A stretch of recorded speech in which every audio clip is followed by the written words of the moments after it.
Alright guys, this is second part of your notes for 2.3.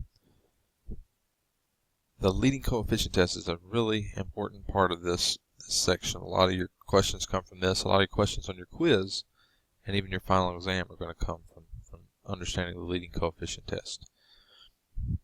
So remember, the leading coefficient, if I have something like, just to give you an example, if I have something like negative 5x to the fourth plus 3x squared minus 7x plus 2. Alright, the coefficients are the number in front of x to the powers. So negative 5, 3, negative 7, and 2 are the coefficients. Right? The constant term is necessarily a coefficient, but it's the number in front of the x to the power for all the others. Now the leading coefficient is the coefficient of the number in front of the highest power, highest degree. So this is the leading coefficient in this polynomial, okay? And it's called leading because technically, if your polynomial is written in descending order like it traditionally is, it's going to be the first thing that you see. It's going to be the very first term, and it's going to be the coefficient of that first term. So that's what we mean by the leading coefficient. Alright, now, why this is called this is the leading coefficient determines what we call the end behavior of the polynomial. Okay? The end behavior, when you're asked for end behavior, we'll put it in parentheses up here that's what this is a test for. So this determines end behavior. And what we mean by that is a polynomial's graph can bend and twist around and do these different things in the middle. But on the ends, meaning the left side of the graph and the right side of the graph, it can only do four things. It can, what we say, fall to the left, meaning as you make your way towards negative infinity on the x-axis, as you make your way to the left edge. It can fall, meaning it goes down forever, and on the right end it goes up forever, or you can flip that around. On the left end it goes up forever, on the right end it goes down forever. It can go up forever on both ends, left and right, or it can go down forever, both ends, left and right. But that's the only four things that it can do. Alright, so when you're asked, what is the end behavior of this polynomial, you're only going to have one of four answers. It falls left, rises right, rises left, falls right, rises left and right, falls left and right. So that's the only four answers that you could possibly give to what is the end behavior. Alright, so if the degree is odd, so x to the fifth, x to the seventh, x to the third, when you have an odd highest power, that's when it's going to do opposite things. It's either going to fall on one end and rise on the other, or vice versa. It's going to rise on the left end and fall on the right. Alright, now the thing to help you remember this are two very basic functions that you've seen before. And that's y equals x squared, right? Which, when you graph it, oops, let me change my window. 6. Y equals x squared. If you look at it, that rises to the right, it rises to the left. Okay, and y equals x squared is an even degree function. Right, it's an even power. So if it's even degree, it's either going to rise left and right, or it's going to fall left and right. Now, what determines if it rises or falls? The leading coefficient. If it's positive, like it is here, positive x squared, it rises left and right. Okay, but if we stuck in a negative and graphed it, now it falls to the left and to the right. Alright, so that's what we mean by if it's even degree, it's going to rise left and right or fall left and right, based on the sign of the leading coefficient. Alright, then if it's odd, the one you think of is y equals x or y equals x cubed. So y equals x cubed looks like this. Okay, it rises to the left side. I'm sorry, it rises to the right side. It falls to the left side. As I make my way left, it goes down. As I make my way right, it goes up. Alright, so that's y equals x cubed. That's a positive leading coefficient. And it rises to the right, it falls to the left. And then if I stick in the negative, alright, now it rises to the left and it falls to the right. Alright, so y equals x is the same way, it just doesn't have those nice turns. So if I just do y equals x, that's y equals x to the first power, and 1 is an odd number as well. That rises to the right, it falls to the left. And then y equals, if I stick in the negative, it flips over the x-axis like we talked about back in 1.6. And now it rises to the left and it falls as I make my way to the right. Alright, so you can use either of those to help you remember. You can also just graph these with your calculator and look at the end behavior. But just know that's what you're going to be tested on that on the quiz in this chapter and also at the final exam. Alright, the one we were given, even degree, degree 4, so it's even degree, so it's going to be one of these two. Negative leading coefficient, so we're going to end up with this in behavior. Alright, this is what I meant by you can just type it in your calculator. So this is that polynomial. We said it was, because it was even degree, negative leading coefficient, that it was going to do this. Follow left and right. Well, if I plug it in there and I graph it, here's its graph, and I can see that on the left side, as I make my way to the left, it's going down. As I make my way to the right, it's going down. So it falls left and it falls to the right. So you can just graph these as well to see what happens on the ends. Alright, so let's look at this one. Again, this one's one, it's in a factored form, like we talked about before. Okay, so this was degree 6. Alright, so this was also degree 6, just the factored form of it. So we're looking at this one. So first thing we need to do is determine its degree. So remember, what we do is we take, this is already a 3, there's no parentheses, so that's 3, and then plus, these two get multiplied together, so 1 times 2 plus, this is a 1, and this is a 1. So 1 times 1. So that's 3 plus 2 plus 1. Alright, so this is a degree 6. Okay, so this is an even degree.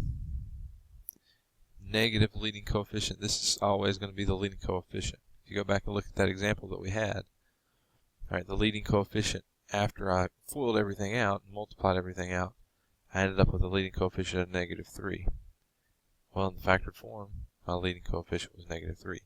So we're going to keep that same leading coefficient. So it's an even degree, negative leading coefficient. So that's going to fall left and right. Right, and that's how we use it. Okay, but again, I could graph it. Alright, so I've got it in my calculator exactly what was written here. Alright, and I'm going to press graph. And I said it falls left and falls right. Okay, so you see how it comes down here and it goes out of the screen and then it comes down, comes back up and it goes back down. It's crossing 1, 2, 3 times that we see. This is not what we call a complete graph. I mean, we can't see every turn and bend in this thing. Okay, but we see enough of it to know the end behavior, because the zeros in the factored form, you can see the zeros. If you remember, if you want to determine what makes a polynomial or a factored form of anything equal to 0, you set each factor equal to 0. So I would set this equal to 0. I would set this equal to 0. And I would set this equal to 0. Okay? And if negative 4x cubed is equal to 0, then if I divide both sides by negative 4, I get x cubed is equal to 0. And if I take the cube root of both sides, I get x is equal to 0. Okay, so that's one of the places. This is an x-intercept of the graph. Okay, and then if x minus 1 squared is equal to 0, if I take the square root of both sides, I get x minus 1 equals, technically I get plus and minus the square root of 0, but plus 0 and minus 0 is still 0. So I get x minus 1 equals 0, I get x equals 1. That's another x-intercept, where it crosses or touches the x-axis.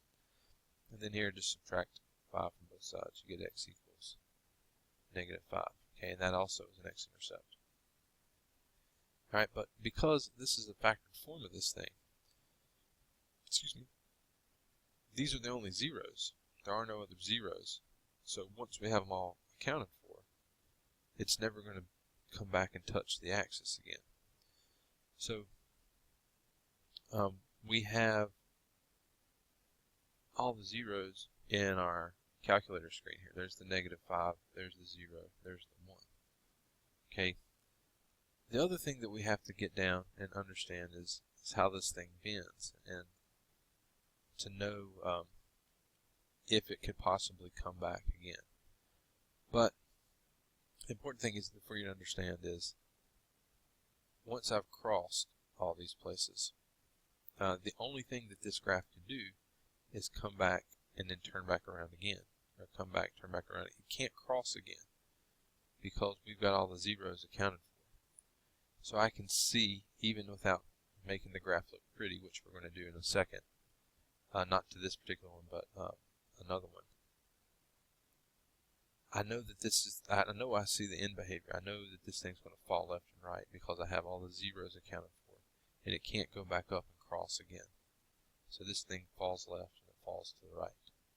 All right, so again, just looking at that, I know that that's what's going to happen.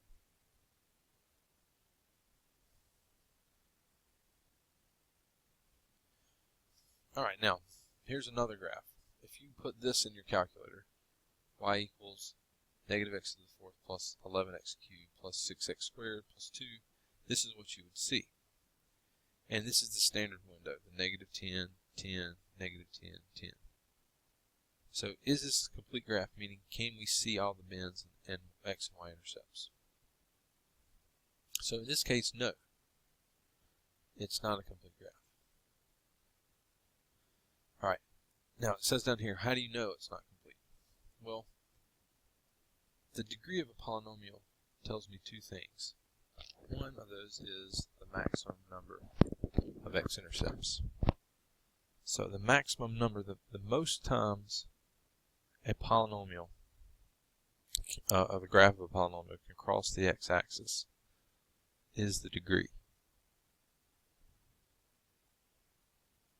So the degree is equal to the maximum number of x-intercepts.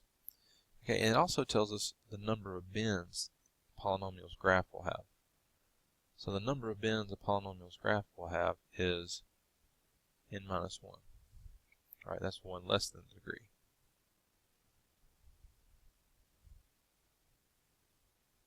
Now when we say a bend, we don't necessarily mean a change of direction. Yeah, that's definitely a bend.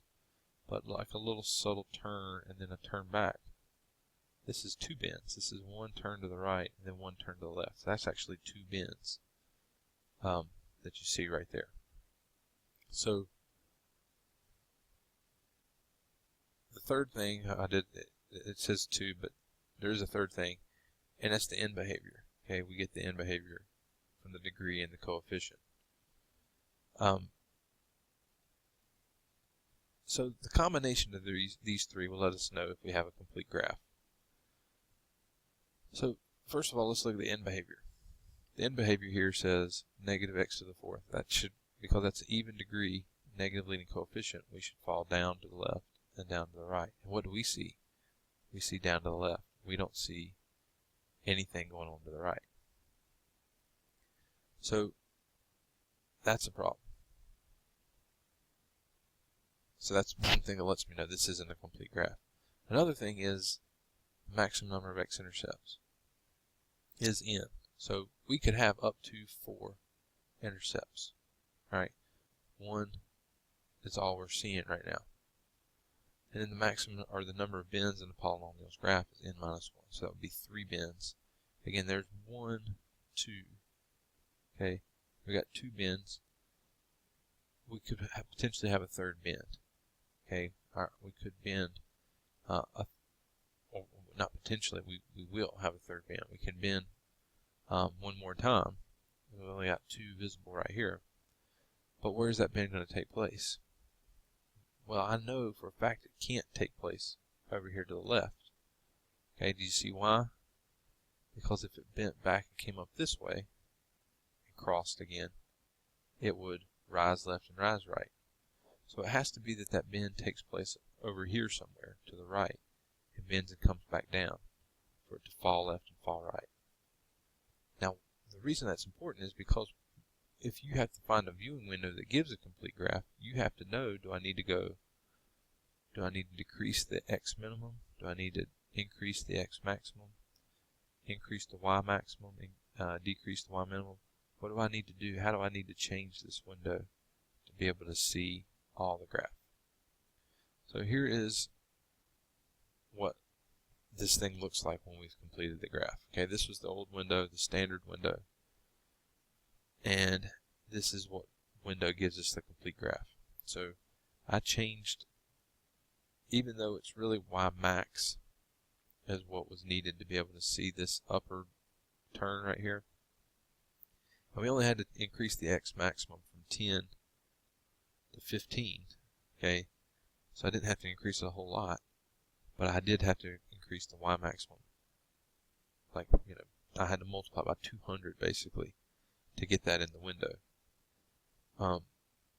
Anytime that you have to adjust the window that much to compensate, to go up that high, typically what we do is also, even though this was what was needed to see that third bend, increasing this, typically we also decrease this virtually the same amount, because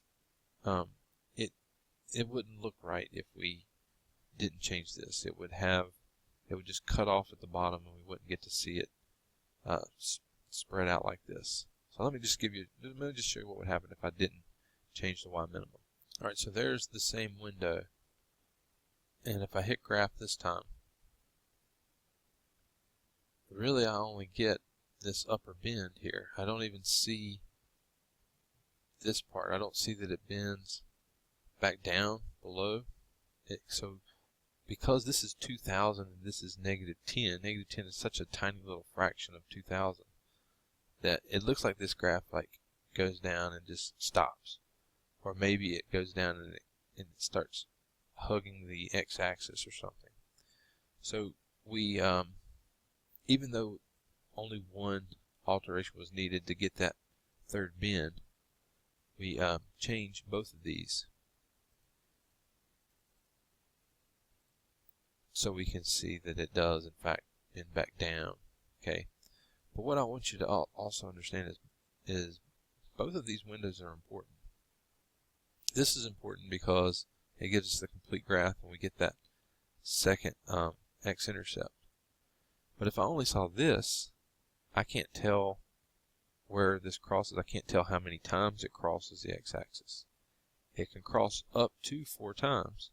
So there's one that's pretty evident right there. But here, what is it doing? Is it going down, crossing, coming back up, crossing, going down, crossing again?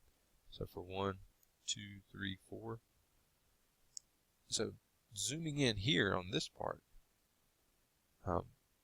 really tight in this window, I can see that's only crossing 1 time there. So both views are important. We need to be able to see a complete graph, but we also need to be able to zoom in on a complete graph when things flatten out like this to be able to see what's going on.